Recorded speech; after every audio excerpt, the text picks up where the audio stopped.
নমস্কাৰ মৰমৰ ছাত্ৰ-ছাত্ৰীসকল আজি আহাছোৱা আমি অৰ্থবিজ্ঞানৰ দশম শ্ৰেণীৰ প্ৰথমটো যেটো পাঠ মুদ্ৰা আৰু বেংক ব্যৱস্থা সেই পাঠৰ আমি তৃতীয় অংশলৈ তোমালোকক স্বাগতম জনাইছো আহাচোন চাও আমি তৃতীয় অংশত কি আছে অৰ্থাৎ চোৱা আমি এতিয়ালৈকে প্ৰথম আৰু দ্বিতীয় অংশত মুদ্ৰাৰ যেটো ক্ৰম বিকাশ পাঁচটা ইয়াৰ পৰ্যায় ইয়াৰ পিছত মুদ্ৰাৰ যিমানবিলাক কাৰ্যাৱলী আছিল মুদ্ৰাৰ বৈশিষ্ট্য আছিল এইখিনি আমি আলোচনা কৰিলো আজিৰ যেটো তৃতীয় অংশ ইয়াত আমি আলোচনা কৰিম মুদ্ৰাৰ প্ৰধান শ্ৰেণী বিভাজন বিলাক সোৱা মুদ্ৰাৰ যেটো প্ৰধান শ্ৰেণী বিভাজন বুলি ক'লে মুদ্ৰা কি কৈছে এটা হিসাব নিকাছৰ মুদ্ৰা বুলি কৈছে যাক আমি নমিনেল মানি বুলি ক'ব পাৰো আৰু আনটো হৈছে প্ৰকৃত মুদ্ৰা যাক আমি ৰিয়েল মানি বুলি ক'ব পাৰো ফাৰ্স্ট হিসাব নিকাছৰ মুদ্ৰা যাক কয় নমিনেল মানি এণ্ড আনটো হৈছে ৰিয়েল মুদ্ৰা যেটো হৈছে প্ৰকৃত মানি এতিয়া এই দুটা মুদ্ৰাৰ প্ৰধান ভাগ এই ভাগৰ অধীনত বিভিন্ন ভাগ আছে এতিয়া প্ৰথমে যাও আমি হিসাব নিকাছৰ মুদ্ৰা কি আৰু প্ৰকৃত মুদ্ৰা কি এই দুয়োটা নামৰ পৰা আমি বুজিব পাৰো যে যেটো নমিনেল বা হিসাব নিকাছ হয় সাধাৰণতে যাৰ যেটো হিসাব নিকাছৰ মুদ্ৰা সাধাৰণতে পৰিৱৰ্তন কৰিব নোৱাৰি ই অপৰিৱৰ্তনীয় হৈ থাকে কিন্তু আমাৰ যেটো প্ৰকৃত মুদ্ৰা হেয়া সাধাৰণতে পৰিৱৰ্তন হৈ থাকে এটা কেনেকৈ পৰিৱৰ্তন হয় বা কি পৰিৱৰ্তন হয় এইখিনি আমি সোৱা উদাহৰণৰ হৈতে বুজাম সো প্ৰথম যেটো হিসাব নিকাছৰ মুদ্ৰা হৈছে এই হিসাব নিকাছৰ মুদ্ৰাই কি কৰে ইয়াত হিসাব নিকাছৰ মুদ্ৰা এটা এনেকুৱা ধাৰণা বুলি কৈছে যেটো সাধাৰণতে কি হয় যে ইয়াত পৰিৱৰ্তন হৈ নাথাকে হিসাব নিকাছৰ মুদ্ৰা এটা ধাৰণাহে প্ৰকৃত মুদ্ৰাও হিসাব নিকাছৰ মুদ্ৰাৰ অন্তৰ্গত বুলি কৈছে হিসাব নিকাছৰ মুদ্ৰাৰ ধাৰণাটো পৰিৱৰ্তন নহয় মই যেটো কলো নমিনেল বা হিসাব নিকাছৰ মুদ্ৰা পৰিৱৰ্তন নহয় কিন্তু তোমালোকৰ সোৱা ইয়াত যেটো প্ৰকৃত মুদ্ৰা আছে বা ৰিয়েল মানি ই পৰিৱৰ্তন হয় মই তোমালোকক এটা উদাহৰণৰ হৈতে দুয়োটা ধাৰণা বা ইয়াৰ খুব বৈশিষ্ট্য আহে কাক বুলে আহে আৰু ইয়াৰ পাৰ্থক্য বিলাক আহে এই পাৰ্থক্য সম্পৰ্ক মই তোমালোকক বুজাই দিম সোৱা কিন্তু যেটো প্ৰকৃত মানি বা ৰিয়েল মানি ই ৰূপান্তৰ বা পৰিৱৰ্তন হয় বুলি কৈছে আৰু আজি যি প্ৰকৃত মুদ্ৰা ভৱিষ্যতেও হি প্ৰকৃত মুদ্ৰা হৈ নাথাকিবও পাৰে কিয় নাথাকিব পাৰে মই তোমালোকক কৈ আছো প্ৰকৃত মুদ্ৰা যিয়েই নহওক কিয় সেই মুদ্ৰা হিসাব নিকাছৰ মুদ্ৰা হৈয়ে থাকিব কিন্তু এতিয়া সোৱা তোমালোকৰ এটা উদাহৰণ দিয়া গৈছে উদাহৰণত দিয়া গৈছে যে আমাৰ ভাৰতবৰ্ষৰ সংবিধানত যেতিয়া আমাৰ প্ৰধানমন্ত্ৰী এটা পদ আছে প্ৰধানমন্ত্ৰীৰ যেটো পদ সেই পদটো কিন্তু কি স্থিৰ হৈ থাকে প্ৰধানমন্ত্ৰীৰ পদটোত অন্য এজন লোক বহিব পাৰে অৰ্থাৎ প্ৰধানমন্ত্ৰী গৰাকী বেলেগ মানুহ হ'ব পাৰে এ বি সি ডি যিকোনো এজন হ'ব পাৰে হয় নাই কিন্তু প্ৰধানমন্ত্ৰীৰ যেটো পদবী সেই বাপটো কিন্তু একেই থাকে তেনেধৰণে সোৱা স্কুলৰ তোমালোকৰ নিজৰ প্ৰত্যেকৰ স্কুলৰ যিজন থাকিব পাৰে আমাৰ অধ্যক্ষ থাকিব পাৰে বা এজন হেড টিচাৰ থাকিব পাৰে হয়নে নহয় তেওঁলোকৰ যিখন পদবী বা যিকোনো এজন শিক্ষকৰ যেটো পদবী সেই শিক্ষক বা প্ৰধান শিক্ষক সেই পদবী হৈ থাকে কিন্তু কি হ'ব পাৰে সোৱা সেই পদবীটোত অন্যান্য লোক সময়ে সময়ে পৰিৱৰ্তন হৈ থাকিব পাৰে সেই যেটো পদবী হেতু কৈছে আমাৰ হিসাব নিকাছৰ মুদ্ৰা বা নমিনেল মানি যেটো চেঞ্জ নহয় পৰিৱৰ্তন নহয় কিন্তু যেটো ৰিয়েল মানি বা প্ৰকৃত মুদ্ৰা বুলি কৈছে হি কিন্তু সময়ৰ পৰিৱৰ্তনৰ লগে লগে হেয়া সলনি হৈ গৈ থাকিব পাৰে সেই কথাটোৱে কৈছে এতিয়া তোমালোকক সোৱা মই এটা এক্সাম্পল দিম এক্সাম্পলৰ হৈতে মই তোমালোকক এটা বুজাই দিছো সোৱা যদি ধৰিছো আমি নমিনেল আৰু এটো হৈছে ৰিয়েল ঠিক আছে নমিনেল মানে কি হৈছে নমিনেল মানে হ'ব তোমাৰ কি হিসাব নিকাছৰ মুদ্ৰা আৰু হিসাব নিকাছৰ মুদ্ৰা আৰু এয়া হৈছে প্ৰকৃত মুদ্ৰা ঠিক আছে এতিয়া মই ধাৰণা কৰি লৈছো যে এই কনসেপ্টৰ পৰা তোমালোকৰ ক্লিয়াৰ হ'ব কেনে কৈছোৱা ধৰি লৈছো এটা কলমৰ দাম তোমাৰ পকেটত বা তোমাৰ ধৰি লৈছো পকেটত আছে 100 বা 100 টকা আছে ধৰি লৈছো ঠিক আছে 100 টকা আছে আৰু তোমাক প্ৰয়োজন হৈছে বৰ্তমান ধৰি লৈছো আজিৰ সময়ত এটা কলম আমি 10 টকাটো পাম 10 টকা বুলি আমি ধৰি লৈছো হয়তো তাতকৈ কমতো পাব পাৰো যদি আমি কলম এটাৰ দাম ধৰি লৈছো 10 টকা তেতিয়াহলে যদি এটা কলম ঠিক আছে এটা কলমৰ দাম যদি আমি 10 টকা বুলি ধৰো তোমাৰ হাতত কিমান আছে বুলি কলো 100 টকা তেতিয়াহলে আমি কিমানটা কলম কিনিব পাৰিম 10টা কিনিব পাৰিম হয়নে নহয় 10টা কলম কিনিব পাৰিম এই যে যেটো 100 টকা বুলি কলো এই 100 টকাটোক আমি ধৰি লৈছো ই কি হ'ব পাৰে হিসাব নিকাছৰ মুদ্ৰা ই হিসাব নিকাছৰ মুদ্ৰা 100 টকা আজিৰ সময়ত ধৰি লৈছো যে 100 টকাত যদি এটা কলম প্ৰয়োজন হ'ল মই 100 টকাত কেটা কলম পালো 10টা কলম পালো কেটা কলম পালো বুলি কৈছো সোৱা কলম পালো কেটা 10টা ঠিক আছে এতিয়া ধৰি লৈছো আজিৰ পৰা আৰু প্ৰায় 2 বছৰ বা 3 বছৰৰ পিছত মই ধৰি লৈছো সেই কলমটোৰ দাম কিমান হলগৈ 20 টকা হল তেতিয়াহলে তোমাৰ হাতত কিমান আছে একেই তোমাৰ হাতত কিমান আছে ৰুপিস বুলি ধৰিছো 100 আছে 100 টকা আছে বুলি ধৰি লৈছো এতিয়া চোৱা এই যেতিয়া 20 টকা হল তেতিয়া তুমি কেটা পাবা নিশ্চয় কিমান পাবা এই 100 টকা কেটা কলম তুমি পাবা 5 টকা পালা চোৱা তোমাৰ ওচৰত তেতিয়াও আজিৰ পৰা 2-3 বছৰ আগতো 100 টকাই আছিল এতিয়াও 100 টকাই আছে হেতু আমি ধৰি লৈছো এটো কি বুলি কৈছো মই তোমালোকক নমিনেল বা হিসাব নিকাচৰ মুদ্ৰা বুলি কৈছো কিন্তু চোৱা এই 100 টকাৰ বিনিময়ত তুমি আজিৰ পৰা 2-3 বছৰ আগতে কেটা কলম পাইছিলা 10 টা কলম পাইছিলা আগত কেটা পালা তুমি বৰ্তমান আমি কেটা পালো 10 টা পালো ঠিক আছে বৰ্তমানটো আমি যদি ধৰো মানে 2025 বুলি ধৰি লৈছো ঠিক আছে কিন্তু চোৱা আজিৰ পৰা যদি আমি 2-3 বছৰৰ পিছত যদি ধৰো ইয়াত যদি ধৰি লৈছো 2027 বা 2028 বৰ্ষত তেতিয়াহলে তুমি কেটা কলম পালা গৈ যেতিয়া এটা কলমৰ দাম 20 টকা বুলি ধৰি লৈছো তেতিয়া তুমি কলম পালা এটা 5 টকা চোৱা কিন্তু কি আন আছিলে টকা কিমান আছিলে তোমাৰ হাতত তেতিয়াও 100 এতিয়াও 100 আছে হয়নে গটিকে এই চোৱা এই যে 100 টকা যেটো লিখা আছে এই 100 টকাটো 100 টকাই হৈ আছে এটো কৈছে নমিনেল বা হিসাব নিকাচৰ মুদ্ৰা কিন্তু এই 100 টকাৰ বিপৰীতে তুমি কেটা বস্তু পাইছা কেটা কলম পালা 10 টা কলম পালা এতিয়া আৰু ইয়াৰ পৰা 2-3 বছৰৰ পিছত কেটা পালো বুলি কৈছো 5 টা পালা তেতিয়াহলে চোৱা বৰ্তমান তুমি 10 টা পালা ইয়াৰ পিছত তুমি কি কৈছো 5 টা পালা অৰ্থাৎ কি হ'ল 100 টকাত যেটো মুদ্ৰাৰ মূল্য আছিল এটো কমি গলনে অৰ্থাৎ তুমি কম পালা 5 টাই কম পালা হয় নে নহয় তেতিয়াহলে চোৱা এই প্ৰকৃত মুদ্ৰা হৈছে হেয়া তোমাৰ এতিয়া 100 টকাৰ বিনিময়ত যেটা সামগ্ৰী পালা আৰু ভৱিষ্যতে তুমি 100 টকাৰ বিনিময়ত কেটা সামগ্ৰী পালা গম পাইছানে ই পৰিৱৰ্তন হৈ থাকিব পাৰে গটিকে ইয়াত কি হ'ব পাৰে আমি এটা পাৰ্থক্য লিখিব পাৰো হিসাব নিকাচৰ মুদ্ৰা পৰিৱৰ্তন নহয় কিন্তু প্ৰকৃত মুদ্ৰা পৰিৱৰ্তন বা ৰূপান্তৰ হ'ব পাৰে আৰু চোৱা কিন্তু এই প্ৰকৃত মুদ্ৰাটো কি হ'ব পাৰে হিসাব নিকাচৰ মুদ্ৰা হৈ থাকিব 100 টকাটো 100 টকাই হৈ থাকিব হয় নাই কিন্তু কি হ'ব পাৰে হিসাব নিকাচৰ মুদ্ৰা প্ৰকৃত মুদ্ৰা নহবও পাৰে হে 2 নম্বৰ পাৰ্থক্য লিখিব পাৰো আৰু এটা আমি 3 নম্বৰ ক'ব পাৰো হিসাব নিকাচৰ মুদ্ৰা যেটো আমাৰ মুদ্ৰাস্ফীতি এই মুদ্ৰাস্ফীতিৰ কোনো পৰিৱৰ্তন নহয় বা কোনো প্ৰভাৱ নপৰে মুদ্ৰাস্ফীতিৰ 100 টকা হৈ আছে ইয়াতে মুদ্ৰাস্ফীতিৰ কোনো প্ৰভাৱ নপৰে কিন্তু ইয়াত চোৱা যেতিয়া আমাৰ দৰ স্তৰ কলমৰ দাম যেতিয়া বাঢ়ি গল দাম বাঢ়ি যোৱাৰ লগে লগে তুমি কি পালা 5 টাহে পালা তেতিয়াহলে ইয়াত কি হ'ব মুদ্ৰাস্ফীতিৰ যেটো প্ৰভাৱ ইয়াত প্ৰভাৱ পৰিব বুজি পাইছা ইয়াত মুদ্ৰাস্ফীতিৰ প্ৰভাৱ পৰিব তিনিটা পাৰ্থক্য আমি উলিয়াব পাৰো এতিয়া হয়তো তোমালোকৰ এই ধাৰণাটোৰ পৰা কনসেপ্টটো ক্লিয়াৰ হৈছে নমিনেল মানি বা ৰিয়েল মানি হিসাব নিকাচৰ মুদ্ৰা আৰু প্ৰকৃত মুদ্ৰা কি এতিয়া আহছো আমি এই যে প্ৰকৃত মুদ্ৰা এই প্ৰকৃত মুদ্ৰাৰ ভাগবোৰ কি আছে হিসাব নিকাচৰ মানিটো চেঞ্জ নহয় গটিকে যেটো আমি চেঞ্জ হ'ব বুলি ধৰিছো প্ৰকৃত মুদ্ৰা এই প্ৰকৃত মুদ্ৰাৰ ভাগবিলাক কি চাও আহা প্ৰথমটো হৈছে চোৱা সামগ্ৰী মুদ্ৰা জন্তু মুদ্ৰা সামগ্ৰী মুদ্ৰা জন্তু মুদ্ৰা যাক কমোডিটি মানি বা এনিমেল ষ্টেণ্ডাৰ্ড মানি বুলি কোৱা যায় ধাতুগত মুদ্ৰা কাগজী মুদ্ৰা এইবিলাক আমি ক'ত পাইছো জানানে মোৰ প্ৰথম অংশ এই পাঠৰ যেটো প্ৰথম অংশত আমি যেতিয়া ফেজেছ অফ মানি অৰ্থাৎ মুদ্ৰাৰ ক্ৰমবিকাশ পঢ়িছিলো ক্ৰমবিকাশত এইবিলাক আমি পাই আহিছিলো তাৰ পিছত চোৱা বিহিত মুদ্ৰা অবিহিত মুদ্ৰা এইবিলাক হৈছে সব প্ৰকৃত মুদ্ৰাৰ ভাগ ইয়াৰ পিছত আছে আদেশ মুদ্ৰা প্ৰতীক মুদ্ৰা চিক মুদ্ৰা মান মুদ্ৰা তপত মুদ্ৰা সংকুচিত মুদ্ৰা সুলভ মুদ্ৰা কোলা মুদ্ৰা বা ব্ল্যাক মানি আৰু পাইছো উচ্চ ক্ষমতা সম্পন্ন মুদ্ৰা এইবিলাক হৈছে তোমালোকৰ শ্ৰেণী বিভাজন মুদ্ৰাৰ প্ৰকৃত মুদ্ৰাৰ শ্ৰেণী বিভাজন এটা প্ৰথমটো চাও আহা যেটো সামগ্ৰী বা কমোডিটি মানি বুলি কৈছে সামগ্ৰী মুদ্ৰা এটা সামগ্ৰী মুদ্ৰা সাধাৰণতে কি কৰো এইখিনি আমি আগৰ অংশটো কৈ আহিছো যে আমি ইয়াতে বিনিময় কৰিব পাৰো গম পাইছানে মুদ্ৰাৰ জৰিয়তে আমি আগত পণ্য বিনিময় প্ৰথাত আমি কি হৈছিলে প্ৰত্যক্ষভাৱে বস্তুৰ হলেনি বস্তু বিনিময় কৰিছিল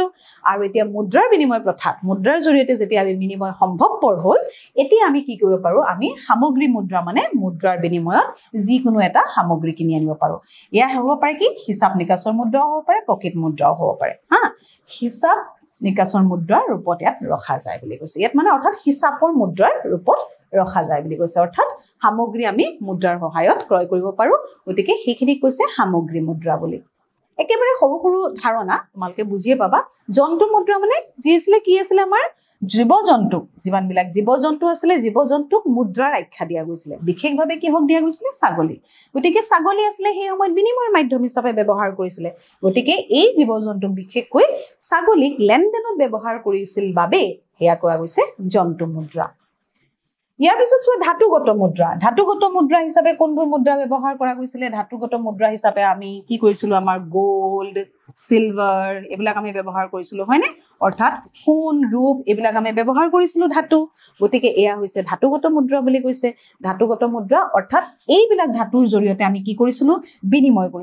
বিনিময় একেলগে আমি বিনিময় কৰিব পাৰিছিলো এইবিলাকক কৈছে ধাতুগত মুদ্ৰা ইয়াৰ পিছত আহিল চোৱা কালক্ৰমত কাগজী মুদ্ৰা হয়নে ধাতুগত মুদ্ৰাৰ বহুতো অসুবিধা হ'ল যেনে ধৰণে পৰিবহন কৰিবৰ বাবে অসুবিধা বা এটা গধুৰ পৰিমাণৰ ধন আমি যেতিয়া লেনদেন কৰিব লগা হয় তাতো অসুবিধা হয় হয়নে গতিকে আমাৰ আৰম্ভ হ'ল কাগজী মুদ্ৰা গতিকে কাগজী মুদ্ৰা সাধাৰণতে আমাৰ কি হয় ই কঢ়িয়াই নিয়াটো আমাৰ সুবিধা হয় কাগজী মুদ্ৰা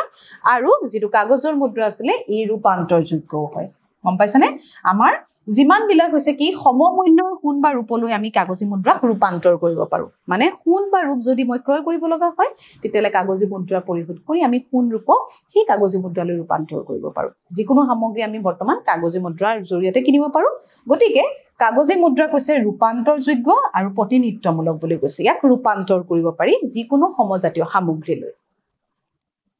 ইয়াৰ পিছত চোৱা নেক্সটটো আহিব কাগজী মুদ্ৰা আৰু এটা অংশ আছে চোৱা কাগজী মুদ্ৰা বিনিময়ৰ মাধ্যম হিচাপে ব্যৱহাৰ কৰিব পাৰি আৰু কাগজী মুদ্ৰাৰ ৰূপটো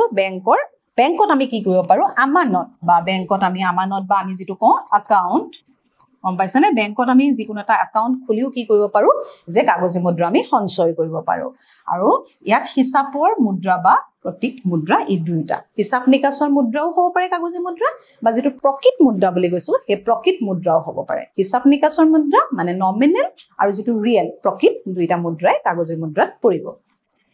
ইয়াৰ পিছত চাওঁ আমি বিহিত মুদ্ৰা এই কাগজী মুদ্ৰা যি আছে বা বৰ্তমান প্ৰচলিত আমাৰ যিবিলাক ধাতু মুদ্ৰা কাগজী মুদ্ৰা এইবিলাক আমাৰ বিহিত মুদ্ৰা নে এটি অবিহিত মুদ্ৰাত পৰিব বৰ্তমান আমি যিখিনি মুদ্ৰাৰ হৈতে লেনদেন কৰি আছো সেইবিলাক আমাক কি বুলি কোৱা হৈছে বিহিত মুদ্ৰা বুলি কৈছে অৰ্থাৎ বিহিত মুদ্ৰা কি বিহিত মুদ্ৰা মানে হৈছে কি এই মুদ্ৰা সকলোৰে ভাবে গ্ৰহণযোগ্য হ'ব লাগিব বিধিসন্মতভাৱে গ্ৰহণযোগ্য হ'ব লাগিব তাৰ মানে আমাৰ চৰকাৰৰ অনুমতি মৰ্মে সেইখিনি প্ৰচলন হ'ব লাগিব বা আমাৰ ৰিজাৰ্ভ বেংক যেটো RBI reserve bank of India সেই আমাৰ কেন্দ্ৰীয় বেংকৰ জৰিয়তে এইখিনি প্ৰচলন ঘটিব লাগিব গতিকে এই যিখিনি মুদ্ৰা আমি যদি কোনোবাই গ্ৰহণ কৰিবলৈ আপত্তি জনাও গম পাইছানে যদি আমি আপত্তি জনাও এই যিখিনি বিহিত মুদ্ৰা আছে তাৰ মানে কাগজী মুদ্ৰা বৰ্তমান প্ৰচলিত বা ধাতু মুদ্ৰা তেতিয়া আমি কি হ'ম আইন মতে আমাৰ দণ্ডনীয় আমি হ'ম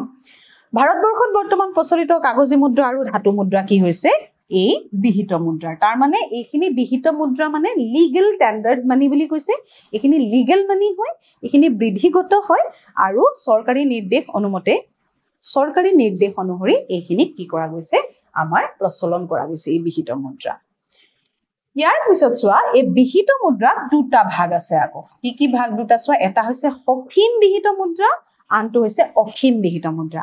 সক্ষম বিহিত মুদ্ৰা হৈছে এনে এক মুদ্ৰা যিবিলাক আমি সাধাৰণতে আমি লেনদেন কৰোতে সীমাবদ্ধতা থাকে এটা নিৰ্দিষ্ট সীমা থাকে আৰু অক্ষমটো বুজি পাইছা আনলিমিটেড গম পাইছানে আমি সেইখিনি বহু এটা লাৰ্জ এমাউন্ট আমি ট্ৰানজেকচন কৰিব পাৰো তাত কোনো লিমিট নাথাকে গম পাইছে যি বিহিত মুদ্ৰা তাৰ মানে আমাৰ ধাতু মুদ্ৰা কাগজী মুদ্ৰা বা আজিকালি আমি যিমান বিলাক অনলাইন ট্ৰানজেকচন কৰো এইবিলাক সকলো আমাৰ লিগ্যাল টেন্ডাৰ মানিয়ে হয় বুজি পাইছা এই অনলাইন যদি আমি ট্ৰানজেকচন কৰো তাৰ যদি লিমিট থাকে যিবিলাক হেতু কৈছে সীমিত বিহিত মুদ্ৰা আৰু যিবিলাক সাধাৰণতে আমি অক্ষমভাৱে অধিক যিমান বিলাক মুদ্ৰা আমি যদি বহুখিনি লেনদেন কৰিব লগা হয় সাধাৰণতে আমাৰ তোমালকে জানা চাগে একাউন্ট আমাৰ তিনি ধৰণৰ একাউন্ট আছে স্থিৰ জমা আছে চলিত জমা আছে হয় না সেই সঞ্চয় জমা আছে যিখিনি আমাৰ সাধাৰণতে যেটো একাউন্ট থাকে আমাৰ সেভিংস একাউন্ট হয় না এই সেভিংস একাউন্টত যেটো আমাৰ সাধাৰণতে জমা হয় সঞ্চয় জমা একাউণ্ট থাকে সেই সঞ্চয় জমাত এটা লিমিট থাকে আমি সদায় এটা পৰিমাণলৈকেহে আমি কি কৰিব পাৰো ট্ৰানজেকশ্যন কৰিব পাৰো কিন্তু কি হয় সাধাৰণতে যদি তোমালোকৰ কাৰেণ্ট একাউণ্ট বা চলিত জমা থাকে তাত সাধাৰণতে আমাৰ লিমিটৰ সীমা নাথাকে অসীমভাৱে আমি লেনদেন কৰিব পাৰো যেনে ধৰণে আমাৰ ব্যৱসায়ীসকলে যিসকল লেনদেন কৰে উদ্যোগপতিসকলে যি লেনদেন কৰে গম পাইছানে তাত কোনো সীমা নাথাকে এইটো অসীমভাৱে আমি ট্ৰানজেকশ্যন কৰিব পাৰো দ্যাটছ কল্ড আমাৰ আনলিমিটেড লিগেল টেন্ডাৰ মানে সেইখিনি অসীম আমাৰ কি হ'ব পাৰে বিহিত মুদ্ৰা হ'ব পাৰে ইয়াৰ পিছত চোৱা অবিহিত মুদ্ৰা যদি তোমালোকে বিহিত মুদ্ৰা বুজি পাইছা তেতিয়াহলে অবিহিত মুদ্ৰাৰ ধাৰণাটো নিশ্চয় বুজি পাবা নন লিগেল টেন্ডাৰ মানে ইয়াত চোৱা আমাৰ সাধাৰণতে আমি যিখিনি মুদ্ৰা বিনিময়ৰ মাধ্যম হিচাপে ব্যৱহাৰ কৰি আছো যিকোনো এটা বস্তু কিনাৰ ক্ষেত্ৰত আমি যিখিনি টকা ব্যৱহাৰ কৰি আছো গম পাইছানে মুদ্ৰা হিচাপে সেইখিনি আমাৰ কি হৈছে সকলোৰে বাবে গ্ৰহণযোগ্য আজি তুমি সামগ্ৰী এটা কিনিছা মই কিনিছো ক্ৰয় কৰোতে আমি মুদ্ৰা কি কৰিছো আমি লেনদেন কৰিছো হয় নাই বা বিনিময় কৰিছো দেখি বিনিময় মাধ্যম হিচাপে যিখিনি আমি টকা খৰচ কৰিছো গতিকে সেইখিনি আমাৰ কি সাধাৰণ গ্ৰহণযোগ্যতা আছে যদিহে নাই যিবিলাকৰ সাধাৰণ গ্ৰহণযোগ্যতা নাথাকে সেইবিলাকক আমাৰ কি বুলি কোৱা গৈছে অবিহিত মুদ্ৰা বুলি কৈছে সেইখিনি হৈছে অবিহিত মুদ্ৰা বুলি কৈছে এতিয়া চোৱা যেনে ধৰণে আমি ধৰিব পাৰো আমাৰ চেক মুদ্ৰা গম পাইছানে চেক মুদ্ৰা নিশ্চয় শুনিছা তোমালোকে চেক মুদ্ৰা আমি পিছত চেক মানিৰ বিষয়ে পঢ়িবও পাম চোৱা চেক মুদ্ৰা যিখিনি আমি ক'ব পাৰো যে ইয়াৰ সাধাৰণ গ্ৰহণযোগ্যতা নাই হয় এই গ্ৰহণযোগ্য হয় কিন্তু ই সাধাৰণভাৱে সকলো সময়তে সকলো ব্যক্তিৰ লগতে চেকৰ জৰিয়তে লেনদেন কৰি আমি দ্ৰব্য সামগ্ৰী কিনিব নোৱাৰো গতিকে ই সাধাৰণভাৱে গ্ৰহণযোগ্য নহয় গতিকে ইয়াক কি কোৱা গৈছে অবিহিত মুদ্ৰা বুলি কোৱা গৈছে ইয়াৰ যিটো পিছৰ প্ৰকাৰ আছে এইটো হৈছে আদেশ মুদ্ৰা আদেশ মুদ্ৰা এতিয়া আদেশ বুলি কওঁতে বুজি পাইছাই চাগৈ কাৰ আদেশ থাকিব লাগিব নিশ্চয় চৰকাৰী আদেশ থাকিব লাগিব চৰকাৰী আদেশৰ ভিত্তিত যি মুদ্ৰা আমি বিনিময়ৰ মাধ্যম হিচাপে গ্ৰহণ কৰো সেই মুদ্ৰাক কৈছে আদেশ মুদ্ৰা কোনবিলাক এতিয়া আমাৰ আদেশ মুদ্ৰা কোনখিনি প্ৰায় একেই চাবাচোন তোমালোকে একেই আমি উদাহৰণ ল'ব পাৰো কাগজী মুদ্ৰা বা ধাতু মুদ্ৰা এইখিনি হৈছে আমাৰ কি চৰকাৰী আদেশ মৰ্মে প্ৰচলিত মুদ্ৰা গতিকে এইখিনি কোৱা গৈছে আমাৰ আদেশী মুদ্ৰা বুলি কৈছে চৰকাৰী কৰ্তৃপক্ষৰ দ্বাৰা এই মুদ্ৰা সমৰ্থিত চৰকাৰী কৰ্তৃপক্ষইহে এইখিনি সমৰ্থন জনাইছে গতিকে আমি এইখিনি মাধ্যম হিচাপে বিনিময়ৰ মাধ্যম হিচাপে আমি লেনদেন কৰি আছো ইয়াৰ পিছত চোৱা প্ৰতীক মুদ্ৰা বুলি কৈছে প্ৰতীক শব্দটো বুজি পাইছানে চিম্বল বুজিছানে চিম্বলিক মানি বুলি কৈছে ইয়াতে প্ৰতীক মুদ্ৰা চাবা অৰ্থাৎ খুব মন দি শুনিবা এটো যি মুদ্ৰা প্ৰদৰ্শিত মূল্য খুদিত মূল্য বা লিখিত মূল্য খুদিত বুলি এই কাৰণে দিছে খুদিতটো ক'ত থাকিব খুদিত মূল্য আমাৰ সাধাৰণতে যিবোৰ সাধাৰণতে মুদ্ৰা বুলি ক'লে আমাৰ যিবিলাক ধাতু মুদ্ৰা মানে আমাৰ কইন মানি গম পাইছানে কইন মানিত কি থাকে খুদিত কৰা থাকে ধাতু মুদ্ৰাত আৰু যিবিলাক আমাৰ লিখিত মূল্য মানে গম পাইছা ইয়াত কি কৈছে ইয়াত কাগজী কথা কৈছে হা কাগজী মুদ্ৰাৰ কথা কৈছে তাত লিখা থাকে হয়নে সাপোজ ধৰি লৈছো আমাৰ ধাতুত কি হ'ব পাৰে ধাতুত যদি ধৰি লৈছো লিখা আছে কইন মানিটোত আমাৰ 5 টকা কাগজী নোটত ধৰি লৈছো আমাৰ 100 টকা লিখা আছে এখানে কাগজী মুদ্ৰা এতিয়া যিটো লিখিত বা খুদিত মূল্য সেই মূল্য ইয়াৰ অন্তৰ্নিহিত বা ধাতুগত মূল্যতকৈ কিন্তু অধিক অৰ্থাৎ এই 100 টকাৰ যিখন নোট তাৰ যিখন পেপাৰ যিখন কাগজ তাৰ যিটো মূল্য হ'ব কিন্তু 100 টকাটোৰ মূল্য তাতকৈ অধিক হ'ব তেনে ধৰণে 5 টকা যেটো আমাৰ ধাতু মুদ্ৰা হ'ব সেই ধাতুটোতকৈ কি হ'ব 5 টকা যে লিখিত যেটো 5 টকা বুলি যে লিখা আছে সেই লিখিত মূল্যটো কিন্তু অধিক হ'ব সেই কাৰণে কৈছে যে কি ইয়াত খুদিত মূল্য বা লিখিত মূল্য তাৰ অন্তৰ্নিহিত মূল্যতকৈ বেছি বুলি কৈছে এটো কৈছে প্ৰতীক মুদ্ৰা বা সিম্বলিক মানি বুলি কৈছে সিম্বলটো যেটো দেখাইছে সাধাৰণতে তাৰ ভ্যালুটো বেছি হ'ব তাৰ যেটো অন্তৰ্নিহিত এই পেপাৰখনৰ যেটো ভ্যালু তাতকৈ কিন্তু 100 টকা যেটো লিখা আছে 100 টোৰ ভ্যালু নিশ্চয় বেছি হ'ব বুলি কৈছে বৰ্তমান আমি দেখা পোৱা সকলো ধাতু মুদ্ৰা যিবিলাকক কোৱা গৈছে সেইবিলাক প্ৰতীক মুদ্ৰা বুলি কোৱা গৈছে ইয়াৰ পিছত চোৱা ইয়াত দিয়াই আছে চোৱা আজি আমি যিবোৰ মুদ্ৰা ব্যৱহাৰ কৰি আছো সেই সকলো বিলাকক প্ৰতীক মুদ্ৰাৰ উদাহৰণ বুলি ক'ব পাৰি এটো সিম্বলিক এটো দেখিছানে তুমি 5 টকাৰ এটা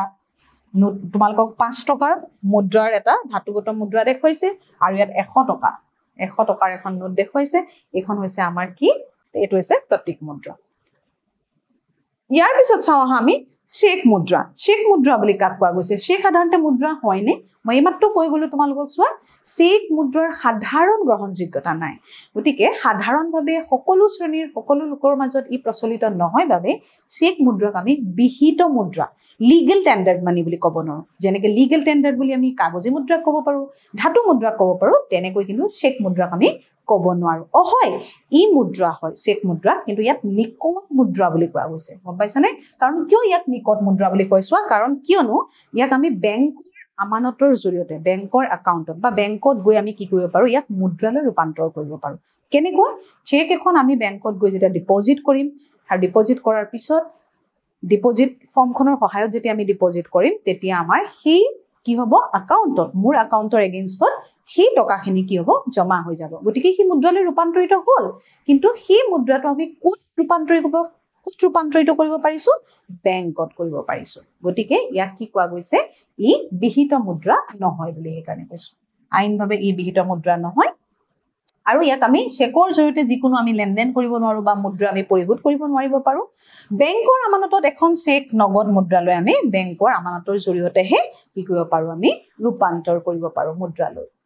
সো ইয়াত কৈছে যদিও চেক আমাৰ মুদ্ৰা নহয় চেকক কেৱল উন্নত দেশতেই নহয় আমাৰ যিমানবিলাক উন্নয়নশীল দেশ আছে ইয়াত সকলো দেশতে ইয়াক কি কোৱা গৈছে মুদ্ৰা হিচাপে কিন্তু ব্যৱহাৰ কৰা গৈছে কাৰণ কিয় ইয়াক এই মুদ্ৰা পৰিশোধৰ ই এটা মাধ্যম বুলি কোৱা গৈছে গম পাইছানে চেক এখন আমি একাউণ্টত জমা দি তাক আমি মুদ্ৰালৈ পৰিশোধ কৰিব পাৰো বা ৰূপান্তৰ কৰিব পাৰো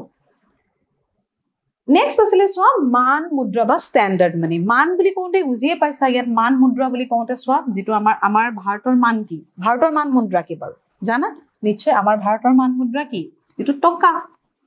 হয়নে আমাৰ যেনে ধৰণে আমাৰ কি হৈছে ভাৰতৰ টকা বুলি কম বা আমাৰ যদি ইংলেণ্ডৰ ধৰো ইংলেণ্ডৰ হ'ব পাউণ্ড বা আমি ক'ব পাওঁ আমেৰিকাৰ ডলাৰ এইবিলাক কি এইবিলাক একোটা আমাৰ কাৰেন্সি হয় নাই এটো এটা একক সেই একক বিলাকক কোৱা যায় সাধাৰণতে মান মুদ্ৰা বুলি কোৱা গৈছে সেই হৈছে মান মুদ্ৰা সো মানক মুদ্ৰা হিচাপে লৈ এটা মুদ্ৰাৰ একক অন্যান্য এককৰ মূল্যৰ সৈতে জড়িত হৈ আছে ভাৰতৰ যেটো মান মুদ্ৰা হেতু কি টকা যেনে ধৰণে ই কি হ'ব পাৰে 1 পইচাৰ পৰা 1 পইচা ধৰি লৈছো 1 পইচা হৈছে কি 1 পইচাটো আমাৰ কি 1 টকাৰ এটা ভাগ অৰ্থাৎ 1 টকাত 100 পইচা 100 পইচাৰ 1 পইচা এটা ভাগ হয় নে নহয় নিশ্চয় ভাগ হয় গতিকে আমাৰ ধৰি লোৱা গৈছে যে 1 পইচা হৈছে 1 টকাৰ মানে এটো 1 টকাৰ 100 ভাগৰ 1 অংশ এটো এটা আমি কি হৈছে এই টকাটোৰ সহায়তে এইখিনি আমি হিসাব কৰিব পাৰিলো টকা সেই টকাটোই হৈছে আমাৰ কি মান মুদ্ৰা বুলি কৈছে তো আমাৰ টকা হ'ব পাৰে বা আমাৰ আমেৰিকাৰ ডলাৰ হ'ব পাৰে ইংলেণ্ডৰ পাউণ্ড হ'ব পাৰে হয় না এনে ধৰণে এইখিনি মান মুদ্ৰা বুলি কৈছে ইয়াৰ পিছত আছে আমাৰ তপত মুদ্ৰাৰ কেতিয়া সৃষ্টি হয় সোৱা যেতিয়া আমাৰ অৰ্থনৈতিক সংকট হয় অৰ্থনৈতিক যেতিয়া আমাৰ সংকট হ'ল অৰ্থাৎ কেনে ধৰণে অৰ্থনৈতিক সংকট হ'ব পাৰে যেতিয়া মুদ্ৰাৰ মূল্য একেবাৰে কমি গৈছে যেতিয়া মুদ্ৰাৰ মূল্য কমি যায় তেতিয়া মানুহে সঞ্চয় কৰিবলৈ অসুবিধা পায় হয় না তেতিয়া সঞ্চয় কৰাটো ব্যৰ্থ হ'ব সঞ্চয় কৰি যেন আমাৰ লাভ নাই এনেকুৱা ধৰণৰ আমাৰ মনোভাৱ আহিব গতিকে যেতিয়া মুদ্ৰাৰ মূল্য একেবাৰে কমি যায় তেতিয়া আমাৰ মুদ্ৰাৰ কি হয় যে বহিগমন হয় গম পাইছানে আমাৰ দেশৰ পৰা অন্য এখন দেশলৈ এই মুদ্ৰাৰ বহিগমন হয় বহিগমন মানে কি কৰা হয় লেনদেন কৰা হয় বিদেশৰ লগত আৰু এই যিখিনি তেতিয়া আমি মূলধন যিখিনি আমি আহৰণ কৰিব পাৰো বা যিখিনি মুদ্ৰা আমাৰ বহিগমন হয় সেই বহিগমন হোৱাৰ পিছত যিখিনি মুদ্ৰাৰ সৃষ্টি হয় সেইখিনি কৈছে কি তপত মুদ্ৰা বুলি কৈছে এইখিনি কি মুদ্ৰা বুলি কৈছে তপত মুদ্ৰা বুজি পাইছা ইয়াৰ পিছত চাওঁ আমি সংকুচিত হয়তো শব্দটোৰ পৰা বুজি পাইছা সংকুচন হোৱা মানে সংকুচন হোৱা সূক্ষ্ম হৈ অহা সংকুচিত হোৱা এতিয়া চোৱা কেতিয়া আমাৰ সংকুচিত হ'ব বাৰু মুদ্ৰা কেতিয়া আমাৰ মুদ্ৰাৰ প্ৰচলন কমাব লাগিব সংকুচিত মানে মুদ্ৰাৰ প্ৰচলন কেতিয়া কমাব লাগিব প্ৰশ্ন হৈছে এতিয়া কেতিয়া কমাম আমি মুদ্ৰাৰ প্ৰচলন জানানে যেতিয়া আমাৰ অৰ্থনীতিত এটা অসমতাই দেখা দিব গমপাইছা তেতিয়া আমাৰ মুদ্ৰাৰ সংকুচন কৰিব অত্যাধিক যেতিয়া ঋণ মুদ্ৰাৰ সৃষ্টি হয় তেতিয়াও আমাৰ কি কৰা হয় যে মুদ্ৰা সংকুচিত কৰিব লাগে তাৰ মানে মুদ্ৰাৰ যেটো যোগান হেতু কমাব লাগে মানুহৰ হাতৰ পৰা মুদ্ৰাৰ যেটো যোগান মানুহৰ হাতত থাকিব সেই পৰিমাণটো কমাব লাগিব আৰু কোনে কমাব কি পদ্ধতিৰে কমাব ৰিজাৰ্ভ বেংকে সেইখিনি কমাব পাৰে আমাৰ কেন্দ্ৰীয় বেংকে গমপাইছানে মুদ্ৰা সংকুচিত কৰা কাৰ্যটোই হৈছে কেন্দ্ৰীয় বেংকৰ এটা উদাহৰণ দিয়া গৈছে চোৱা ইয়াত উদাহৰণটো কি বুলি দিছো ভাৰতীয় ৰিজাৰ্ভ বেংকে কি কৰিব পাৰে নিজৰ সুদৰ হাৰ বৃদ্ধি কৰি যেটো আমি বেংক হাৰত পঢ়িছিলো মনত পৰিছেনে তোমালোকৰ সুদৰ হাৰ বৃদ্ধি কৰি বেংকসমূহৰ সুদৰ হাৰ যেতিয়া বৃদ্ধি কৰি দিব ফলত কি হ'ব মানুহৰ যেটো ঋণ লোৱাৰ প্ৰৱণতা মানুহৰ কমি যাব ঋণ লোৱাৰ প্ৰৱণতা যেতিয়া কমি যাব ঋণ কমকৈ পাব মানুহৰ হাতত তেতিয়া কি হ'ব মুদ্ৰা কমকৈ থাকিব ফলত মুদ্ৰাৰ যোগান সংকুচিত হ'ব এই যে সংকুচিত হৈ অহা এই কমি যোৱা যিখিনি মুদ্ৰা একেই সেইখিনিটো মুদ্ৰাই হয় গম পাইছানে সেইখিনিটো আমাৰ প্ৰকৃত মুদ্ৰাই হয় গতিকে সেই যিখিনি প্ৰকৃত মুদ্ৰা সেই প্ৰকৃত মুদ্ৰাখিনিৰ নাম দিছে কি সংকুচিত মুদ্ৰা বুলি সেই সংকুচন হৈ অহা মুদ্ৰাখিনি কোৱা গৈছে সংকুচিত মুদ্ৰা ইয়াৰ পিছত চাওঁ আহা আমি সুলভ মুদ্ৰা যিখিনি সুলভ মুদ্ৰা আছে সুলভ মানে যেতিয়া কেন্দ্ৰীয় বেংকে সুদৰ হাৰ হ্ৰাস কৰিব যেতিয়া সুদৰ হাৰ হ্ৰাস কৰে সুদৰ হাৰ যেতিয়া হ্ৰাস কৰে তেতিয়া কি হয় সাধাৰণতে যিবোৰ সদস্য বেংক আছে সেই সদস্য বেংকবিলাকে কেন্দ্ৰীয় বেংকৰ পৰা অধিক ঋণ ল'ব ইয়াৰ উলুটা সংকুচিত আৰু সুলভ দুইটা উলুটা হ'ব চোৱা যেতিয়া সুদৰ হাৰ কমি যাব আকৌ কেন্দ্ৰীয় বেংকে আগত কি কৰিছিলে কেন্দ্ৰীয় বেংকে সুদৰ হাৰ বঢ়াই দি মুদ্ৰা সংকুচন কৰিছিলে গম পাইছানে য'ত মুদ্ৰাৰ যোগান কমি গৈছিলে ইয়াত আকৌ কি কৰিব সুলভ মুদ্ৰা কোনখিনি যেতিয়া সুদৰ হাৰ হ্ৰাস কৰিব সেই হ্ৰাস কৰোতে যিমানবিলাক সদস্য বেংক আছে যিবোৰ বাণিজ্যিক বেংকে গম পাইছানে বাণিজ্যিক বেংকে তেতিয়া কি কৰিব অধিক ঋণ ল'ব ঠিক আছে অধিক ঋণ ল'লে যিমানবিলাক ঋণ গ্ৰহণকাৰী আছে তেওঁলোকেও অধিক ঋণ পাব এইদৰে কি হ'ব মুদ্ৰাৰ যোগান বাঢ়ি যাব গম পাইছানে এইখিনি কোৱা গৈছে বাঢ়ি যিখিনি যাব সেই মুদ্ৰাখিনি কোৱা গৈছে সুলভ মুদ্ৰা বুলি বুজি পাইছা সংকুচিত আৰু সুলভ এই দুটাৰ পাৰ্থক্য আছে দুইটা ইটোৰ সিটোৰ বিপৰীত কিন্তু এটা আনটোৰ বিপৰীত ইয়াৰ পিছত চাওঁ আহা আমি কলা মুদ্ৰা যিখিনি আমি কওঁ ব্লেক মানি এইখিনিটো চাগৈ সবেই জানা বাকিখিনি হয়তো বুজি নাপালো নিশ্চয় ব্লেক মানিৰ বিষয়ে সকলোৱে জানা ব্লেক মানি বুলি কৈছে কোনখিনিক ব্লেক মানি বুলি কৈছে চোৱাচোন ব্লেক মানি সাধাৰণতে আমাৰ কি হৈছে এটা অৰ্থনৈতিক আমাৰ ক্ৰাইম বা এইটো এটা অপৰাধ বুলি কওঁ তাৰ মানে আমি কৰ ফাঁকি দিব নালাগে কৰ ফাঁকি দি অবৈধভাৱে আমি যিখিনি মুদ্ৰা সৃষ্টি কৰোঁ সেইখিনি কলা মুদ্ৰা বুলি কৈছে গম পাইছা কৰ হৈছে আমি চৰকাৰক দিব লগা এটা বাধ্যতামূলক বৰঙণি আমি সেইটো বাধ্যতামূলকভাৱে কৰ আমি চৰকাৰক দিবই লাগিব প্ৰত্যক্ষভাৱে বা পৰোক্ষভাৱে হওক গম পাইছা আমি চৰকাৰক যি কৰ দিওঁ সেই কৰ যদি আমি ফাঁকি দিওঁ আয়কৰে ধৰিছো সেই আয়কৰ যদি আমি ফাঁকি দিওঁ সেইখিনি কৈছে আমাৰ ফাঁকি দিয়াৰ বিপৰীতে যিখিনি ধন উৎপন্ন হ'ল সেইখিনি কৈছে আমাৰ কলা ধন বুলি উদাহৰণস্বৰূপে চোৱা কৰ ফাঁকি হ'ব পাৰে গম পাইছা মই আয়কৰটো যি ক'লো তোমালোকক ধৰি লৈছো মুঠ বাৰ্ষিক যিটো আয়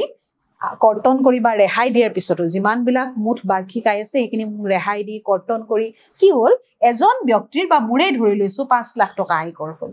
ঠিক আছে এতিয়া 5 লাখ টকা যদি আয়কৰ দিব লাগে তেওঁ 5 লাখ টকাৰ বিপৰীতে ধৰি লৈছো তেওঁ কিবা প্ৰকাৰে কৰ ফাঁকি দি তেওঁ দিলে 1 লাখ টকা ধৰিছো তেতিয়াহ'লে 1 লাখ টকাহে চৰকাৰক কৰ হিচাপে পৰিশোধ কৰিলে কিন্তু তেতিয়াহ'লে কিমান 4 লাখ টকা তেওঁ কৰ পৰিশোধ নকৰিলে এই 4 লাখ টকাটোক আমাক কোৱা হ'ব কি ব্লেক মানি গম পাইছা এই 4 লাখটোক ক'ব আমি ব্লেক মানি যিখিনি আমি কৰ হিচাপে ফাঁকি দি অবৈধভাৱে আমি যিখিনি মুদ্ৰাৰ সৃষ্টি কৰোঁ এইখিনি কোৱা গৈছে কলা ধন ইয়াৰ পিছত আছিলে উচ্চ ক্ষমতা সম্পন্ন মুদ্ৰা উচ্চ ক্ষমতা সম্পন্ন কোনখিনি কোৱা গৈছে উচ্চ শব্দটোৰ পৰাই নিশ্চয় অনুমান কৰিছাই উচ্চ বুলি কওঁতে আমাৰ কোনটো বেংকৰ লগত ৰিলেটেড হ'ব নিশ্চয় কেন্দ্ৰীয় বেংক চোৱা দেশৰ মুঠ মুদ্ৰাৰ যোগানৰ ভিতৰত যিটো অংশ দেশৰ কেন্দ্ৰীয় বেংকে প্ৰত্যক্ষভাৱে নিয়ন্ত্ৰণ কৰে খুব ইম্পৰ্টেন্ট তোমালোকৰ এইখিনি চাবা হা এইটো উচ্চ ক্ষমতা সম্পন্ন মুদ্ৰা মানে কোনখিনি কথা কৈছে যিখিনি আমাৰ প্ৰচলিত মুদ্ৰাই কিন্তু সেই মুদ্ৰাখিনিৰ যিটো যোগান ধৰে সেই যোগানত ডাইৰেক্টলি কন্ট্ৰোল কৰিব পাৰে আমাৰ যিটো আমাৰ কেন্দ্ৰীয় বেংকে গম পাইছানে কেন্দ্ৰীয় বেংকে প্ৰত্যক্ষভাৱে সেইখিনি নিয়ন্ত্ৰণ কৰিব পাৰে সেই মুদ্ৰাখিনিক কৈছে কি মুদ্ৰা আমাৰ উচ্চ ক্ষমতা সম্পন্ন মুদ্ৰা বুলি কৈছে হাই পাৱাৰ্ড মানি বুলি কৈছে কেন্দ্ৰীয় বেংকৰ নিয়ন্ত্ৰণৰ অধীনতে কেৱল এইখিনি মুদ্ৰা থাকে এই মুদ্ৰাৰ জৰিয়তে কেন্দ্ৰীয় বেংকে দেশত মুদ্ৰাৰ যোগান বৃদ্ধিও কৰিব পাৰে হ্ৰাসও কৰিব পাৰে আমি মুদ্ৰাৰ যোগান কেন্দ্ৰীয় বেংকে কেনেকৈ বৃদ্ধি কৰে কেনেকৈ হ্ৰাস কৰে আমি সেইখিনি পাইছো কেনেকৈ হ্ৰাস কৰে সুলভ মূল্যত ইতিমধ্যে পঢ়ি আহিলো কেনেকৈ বৃদ্ধি কৰে গম পাইছানে সেইখিনি ক'ত সংকুচিতত পঢ়ি আহিলো যে মুদ্ৰাৰ যোগান বৃদ্ধিও কৰিব পাৰে কেন্দ্ৰীয় বেংকে হ্ৰাস কৰিব পাৰে আৰু এই হ্ৰাস বৃদ্ধি কৰি যিখিনি মুদ্ৰা কেন্দ্ৰীয় বেংকৰ নিয়ন্ত্ৰণৰ অধীনত থাকে সেইখিনি মুদ্ৰা কৈছে আমাৰ উচ্চ ক্ষমতা সম্পন্ন মুদ্ৰা কাগজী মুদ্ৰা হ'ব পাৰে বা বৰ্তমান লেনদেন কৰা আমি যিকোনো প্ৰকাৰৰ মুদ্ৰা হ'ব পাৰে বিহিত মুদ্ৰা এইখিনি আছিলে তোমালোকৰ মুদ্ৰাৰ শ্ৰেণী বিভাজন এতিয়া তোমালোকৰ এই শ্ৰেণী বিভাজনৰ অন্তত মই দুটা তোমালোকৰ কাৰণে মূল্যায়ন লৈ আহিছো সো মূল্যায়নটো প্ৰথমটো দিছে যি মুদ্ৰাৰ লিখিত মূল্য ইয়াৰ অন্তৰ্নিহিত মূল্যতকৈ অধিক এতিয়া আমি ইতিমধ্যে শ্ৰেণী বিভাজনত পঢ়ি আহিলো যিটো মুদ্ৰাৰ লিখিত মূল্য বা খুদিত মূল্য তাৰ অন্তৰ্নিহিত মূল্যতকৈ বেছি সেই বেছিটো কি হয় সিম্বলিক হয় না প্ৰতীক মুদ্ৰা বুলি কোৱা যায় কি মুদ্ৰা প্ৰতীক মুদ্ৰা নেক্সট চাও মুদ্ৰাৰ সবতকৈ গুৰুত্বপূৰ্ণ বৈশিষ্ট্য কি মুদ্ৰাৰ সবাতকৈ যেটো গুৰুত্বপূৰ্ণ বৈশিষ্ট্য কি আছিল বাৰু গুৰুত্বপূৰ্ণ বৈশিষ্ট্য মনত আছে নে সাধাৰণ গ্ৰহণযোগ্যতা কি আছিল সাধাৰণ গ্ৰহণযোগ্যতা বা ইয়াত তোমালোকৰ যিকোনো আহিব পাৰে যে চেক মুদ্ৰা বিহিত মুদ্ৰা হয়নে চেক মুদ্ৰা কি মুদ্ৰা বুলি কোৱা যায় নিকট মুদ্ৰা বুলি কোৱা গৈছে কিয়নো খুব কম সময়ৰ ভিতৰত ইয়াক মুদ্ৰালৈ ৰূপান্তৰ কৰিব পাৰো বেংকত জমা কৰি আমি হয়নে তে এনেকুৱা ধৰণৰ প্ৰশ্ন হ'ব পাৰে আৰু এই তোমালোকৰ টাইপছ খিনিৰ পৰা যিমান বিলাক ইয়াতে আমি ভাগ পালো প্ৰথমতে যি দুটা ভাগ পালো হিচাপ নিকাচৰ মুদ্ৰা আৰু প্ৰকৃত মুদ্ৰা আৰু প্ৰকৃত মুদ্ৰাৰ যিখিনি আমি ভাগ পালো এই ভাগখিনি খুব ভালকৈ চাবা ইয়াৰ পৰা তোমালোকৰ অতি শ্ৰম প্ৰশ্নও আহিব পাৰে বা এমসিকিউ কোৱেশ্যনো ইয়াত আহিব পাৰে এটো আসলে তৃতীয় অংশ এতিয়া তোমালোকক নেক্সট এটা পাৰ্টৰ হৈতে অৰ্থাৎ চতুৰ্থ অংশত পুনৰ লগ কৰাৰ আশাৰে আজিলৈ আহো নিশ্চয় তোমালোকে আজি শ্ৰেণী বিভাজন যিখিনি আছিল মুদ্ৰাৰ বুজি পাইছা বুলি আশা কৰিছো পুনৰ এটা ভিডিঅত লগ কৰাৰ আশাৰে আজিলৈ আহো ধন্যবাদ